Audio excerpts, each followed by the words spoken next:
এই লজিকটাতে সাপোর্ট দিছে ড্যান বালজেরিয়ানে। একটা ফেমাস মানুষ, সে সুন্দর না হলো, সে পয়সালা না হলো, ভালো বডি না হলো, পার্সোনালিটি না হলো, হি ক্যান। তুমি যদি ওকে এটা ফিল না করাও যে তুমি ওর প্যান্টসের ভিতরে ঢোকার ইন্টেনশন আসছো। হ্যালো গাইস, কি অবস্থা আপনাদের? আজকে আমরা ডিসকাস করব দুনিয়ার সবচেয়ে অসম্ভব topic, how to impress a girl. I guess এটা সব ছেলেদের কম বেশি একটা কিউরিয়াসিটি আছে যে কেমনে আমরা একটা মেয়েকে ইমপ্রেস করব, কেমনে একটা মেয়েকে অ্যাপ্রোচ করব, না কেমনে একটা মেয়ের সাথে আমরা কনভারসেশন স্টার্ট করব, ফ্রেন্ডশিপ স্টার্ট করব, বা কেমনে আমরা রিলেশনের দিকে আগাবো, রাইট?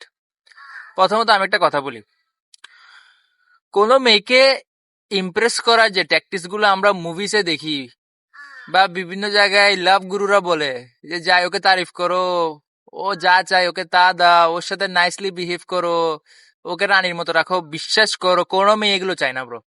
ট্রাস্ট মি, আজকে এটা অনেস্টলি ট্রুথ কথা বলি আমি তোমাকে। কোনো মেয়েকে ইমপ্রেস করার আনসারটা এটা না যে ওই মেয়েটাকে যাই বলবো যে তুমি অনেক বেশি সুন্দর, আমি তোমার জন্য চান তারা সব নিয়ে আনবো, এটা করে ফেলবো, এটা করে ফেলবো, না। এটা অ্যাকচুয়ালি উল্টাটা। উল্টা দিয়ে আমি এটা এটা আমি বলতেছি না যে তুমি মেয়েটাকে হিমিলিয়েট করো বা মেয়েটাকে সাথে মিসবিহেভ করো, এগুলো কিছু না। কিন্তু উল্টা দিয়ে আমি বুঝাচ্ছি যে ওকে ইমপ্রেস করাটার অ্যাকচুয়াল আনসার ওর মধ্যে না, তোমার মধ্যে। এর মানে তুমি যদি একটা হাই ভ্যালুয়েবল ছেলে হও, অটোমেটিকলি ওই মেয়েটা তোমার উপর ইমপ্রেস হয়ে যাবে। তোমার থেকে ওকে আলাদা করে বলতে হবে না যে আমি তোমার জন্য সবকিছু করে ফেলবো, তোমার জন্য জান দিয়ে ফেলবো, তোমার জন্য আমি জান নিয়ে ফেলবো, তোমার জন্য আমি চান তারা নিয়ে আনবো, you are the one, you are the love of my life. এইসব চিকি পিকি লাইন কিচ্ছু চলে না, বিশ্বাস করো ভাই। তুমি যদি নিজের ভ্যালুটা ইনক্রিজ করো, অটোমেটিকলি ওই মেয়েটা ইমপ্রেস হয়ে যাবে। তুমি যদি একটা ফেমাস কেউ হও, মনে করো তুমি একটা ফেমাস কেউ, তোমার সোশ্যাল মিডিয়াতে অনেক বেশি ফলোয়িং আছে, বা তোমার সোসাইটির মধ্যে একটা ইনফ্লুয়েন্স আছে, তোমাকে মানুষ চিনে, অটোমেটিকলি তোমার ভ্যালু ইনক্রিজ হয়ে যাবে। আমরা অনেক সময় দেখি যে অনেকগুলো ফেমাস মানুষ আছে যারা দেখতে সুন্দর নাই, যাদের ভালো বডি নেই, কিচ্ছু নেই, কিন্তু তার ফেমের কারণে সে অনেকগুলো মেয়ে পাই গেছে। আর এই লজিকটাতে সাপোর্ট দিছে ড্যান বালজেরিয়ানে। আই থিঙ্ক আপনারা সবাই জানেন, ড্যান বালজেরিয়ান নিজে বলছে যে কোন একটা মেয়েকে ইমপ্রেস করা, কোন একটা মেয়ের সাথে রিলেশনে যাওয়ার বা ওকে নিজের পার্টনার বানানোর সবচেয়ে এফেক্টিভ যে স্ট্র্যাটেজিটা হলো সেটা হলো ফেম। তোমার কাছে যদি ফেম থাকে, অটোমেটিক মেয়েরা তোমার দিকে অ্যাট্রাক্টেড হবে, অটোমেটিক ওরা তোমাকে পছন্দ করবে, তোমার সাথে থাকতে চাইবে, তোমার অ্যাটেনশনের জন্য ওরা রেস করবে। ফেম এটা অনেক ইম্পর্টেন্ট একটা ফ্যাক্টর। ফেম এমন জিনিস তোমাকে করতে পারে যেটা তুমি এক্সপেক্ট করবে না। একটা ফেমাস মানুষ, সে সুন্দর না হলো, সে পয়সালা না হলো, ভালো বডি না হলো, পার্সোনালিটি না হলো, he can but he need to use that fame. এটা একদম ট্রু অনেস্ট কথা। কিন্তু এটা তো অ্যাভারেজ মানুষের জন্য কি বলা যায়, ট্রু না, কারণ অ্যাভারেজ মানুষ তো ফেমাস না। তো অ্যাভারেজ মানুষরা কি করবে, যারা অর্ডিনারি, তারা কি করবে? তাদের জন্য নাম্বার টু স্ট্র্যাটেজি, যেটার ইফেক্টিভনেস ফেমের পরে, সেটা হলো যে ট্রিগার মেকানিজম। ট্রিগার মেকানিজমটা কি? ট্রিগার মেকানিজম হলো যে তোমার আশেপাশে অলরেডি অনেকগুলো হট মেয়ে আছে। আমরা অনেক সময় দেখছি স্কুল, কলেজে, ইউনিভার্সিটিতে, যে ছেলের আশেপাশে অনেকগুলো সুন্দর মেয়ে আছে, অটোমেটিক ওই ছেলেটার মূল্য আমাদের কাছে বাড়ি যায় বাই ডিফল্ট। আমাদের সাবকনসিয়াস মাইন্ডে আমরা চিন্তা করি যে এই ছেলেটা বোধহয়, ওর মধ্যে বোধহয় কিছু আছে, বোধহয় ও বোধহয় ফেমাস, বা ও বোধহয় পপুলার, বা ওর মধ্যে বোধহয় কিছু একটা এক্সেপশন আছে, নাহলে ওর আশেপাশে এতগুলো মেয়ে কেন? তোমরা দেখবা যে বাগানের মধ্যে প্রজাপতি থাকে, রাইট? প্রজাপতি তো অন্য কোথাও থাকবে না, বাগানের মধ্যে কেন থাকে? কারণ বাগানের মধ্যে ফুল আছে, রাইট? তুমি যদি এই ট্রিগার মেকানিজমটা ইউজ করতে পারো, তুমি অন্য মেয়েদেরকে আকর্ষণ করতে পারবা। যখন অন্য মেয়েরা দেখবে যে তোমার আশেপাশে অলরেডি অনেকগুলো সুন্দর মেয়ে ভিনভিনাচ্ছে, তোমার সাথে কথা বলতেছে, ইন্টারাক্ট করতেছে, ওরা অটোমেটিক তোমার কাছে আকর্ষিত হয়ে যাবে। ওরা বলবে ভাই আশেপাশে এতগুলো মেয়ে কেমনে, ওর মধ্যে কি আছে, let me just go and talk to him. কিছু না কিছু তো আছে, না হলে এতগুলো মেয়ে কেমনে আসবে? তোমার থেকে ওই ট্রিগার মেকানিজমটাকে ইউজ করতে হবে। যদি তুমি এই ট্রিগার মেকানিজমটা বিল্ড করতে পারো, তাহলে তুমি অটোমেটিকলি অনেকগুলো মেয়েকে ইমপ্রেস করতে পারবে। আর ইমপ্রেসের পরে স্টেজটা তো তুমি খুব ভালো করে জানো কি হবে এরপরে, রাইট? তো ট্রিগার মেকানিজমটা অনেক বেশি ইম্পর্টেন্ট। আমার ফার্স্ট কথা যে ভাই ঠিক আছে বুঝলাম ট্রিগার মেকানিজম, কিন্তু ট্রিগার মেকানিজমের মানে হলো কি, আমার আশেপাশে অনেকগুলো সুন্দর মেয়ে, কিন্তু আমি ফার্স্ট স্টেজে সেটা করবো কেমনে? মানে আমি ফার্স্ট স্টেজে আমার আশেপাশে এতগুলো সুন্দর মেয়ে আনবো কেমনে? কারণ না আমি ফেমাস, না আমি রিচ, না আমি কিছু, কেমনে আনবা?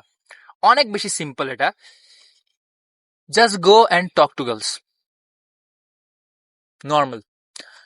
এটা চিন্তা করবা না যে ওকে আমার পড়াইতে হবে, এটা চিন্তা করবা না যে ওকে গিয়ে আমার cheesy pick up line, can I buy your drink, এসব ননসেন্স, এগুলো কিচ্ছু চলে না, কিচ্ছু বলার দরকার নেই। জাস্ট গো অ্যান্ড নর্মালি ওর সাথে কথা বলো। নর্মালি, এটা তো পারবা ভাই, এটাও যদি না পারো তাহলে বাসায় বসে থাকো, তোমার দিয়ে কিছু হবে না। নর্মালি গিয়ে কথা বলো। তুমি যদি একটা সুন্দর মেয়ের সাথে নর্মালি গিয়ে কথা বলো, তুমি যদি ওকে এটা ফিল না করাও যে তুমি ওর প্যান্টসের ভিতরে ঢোকার ইন্টেনশন আসছো, তাইলে ও তোমার সাথে ডেফিনেটলি ইন্টারাক্ট করতে যাবে। নর্মালি ওর সাথে গিয়ে কথা বলো। তুমি যদি নর্মালি কোনো একটা মেয়ের সাথে কথা বলো, ও তোমার সাথে কথা বলবে, কারণ মেয়েরাও চাই ছেলেরা তাদের সাথে কথা বলুক, যতই ভাব দেখাক, রাইট? নর্মালি তুমি যাই যে কথা বলো, প্রথমে ওরা একটু ভাব দেখাবে, কিন্তু তুমি এটা কোনোভাবেই ওদেরকে বুঝতে দিবা না যে তোমার ট্রু ইন্টেনশনটা কি। তুমি জাস্ট এটা শো করবা যে তুমি ওর সাথে জাস্ট কথা বলতে আসছো। এভাবে যদি তুমি করো, তুমি আস্তে আস্তে আস্তে আস্তে অনেকগুলো মেয়ে বান্ধবী বানাবা। যখন তুমি অলরেডি অনেকগুলো মেয়ে বান্ধবী বানাই ফেলছো, then it is easy for you to create trigger mechanism. কারণ অন্য মেয়েরা তো জানে না তোমার আশেপাশে যেই মেয়েরা আছে সেগুলো কি তোমার গার্লফ্রেন্ড নাকি তোমার ফ্রেন্ড নাকি কি। ওরা তো অলওয়েজ এটাই চিন্তা করবে যে ভাই মেবি অল অফ দেম, ও এভাবে চিন্তা করবে, রাইট? সবাই এভাবে চিন্তা করবে, কারণ আমরা তো ভাই প্রথমে জানি না ভাই যে দুজনের রিলেশন কি, রাইট? তাই মেইন স্ট্র্যাটেজিটা হলো ট্রিগার মেকানিজম ক্রিয়েট করো। নিজের আশেপাশে বাটারফ্লাই, যদি তোমার আশেপাশে বাটারফ্লাই থাকে, অটোমেটিক আরো বাটারফ্লাই আকর্ষিত হবে। আর বাটারফ্লাই দিয়ে আমরা কি বোঝাতে চাচ্ছি আপনারা খুব ভালো করে জানেন। তাই trigger mechanism is the best strategy after fame.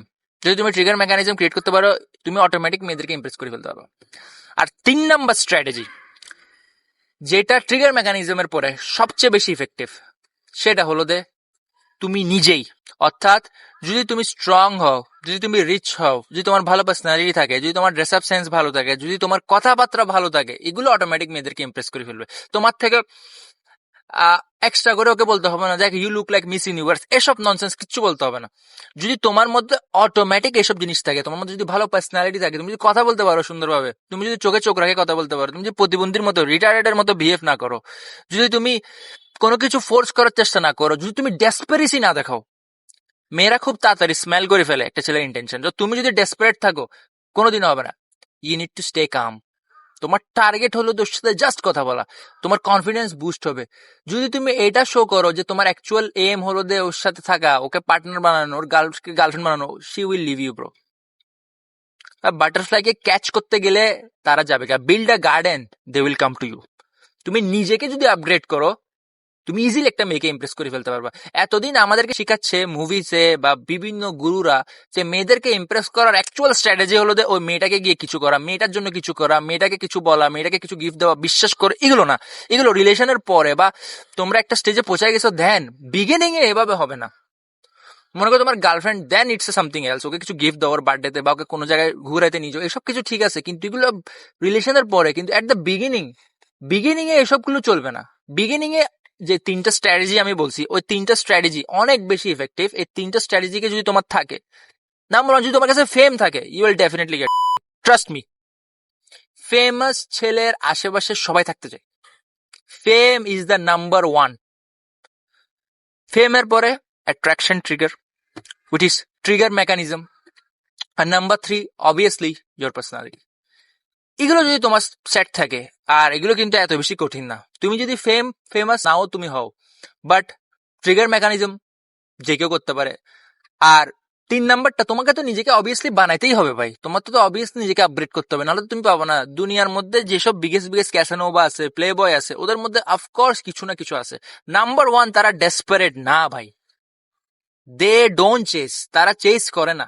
যদি তুমি চেস করো, অটোমেটিক ও যাবেগা। তোমার থেকে নিজের ভ্যালু ইনক্রিজ করতে হবে, then she will come to you. Understood? এটা হলো best way to impress a girl.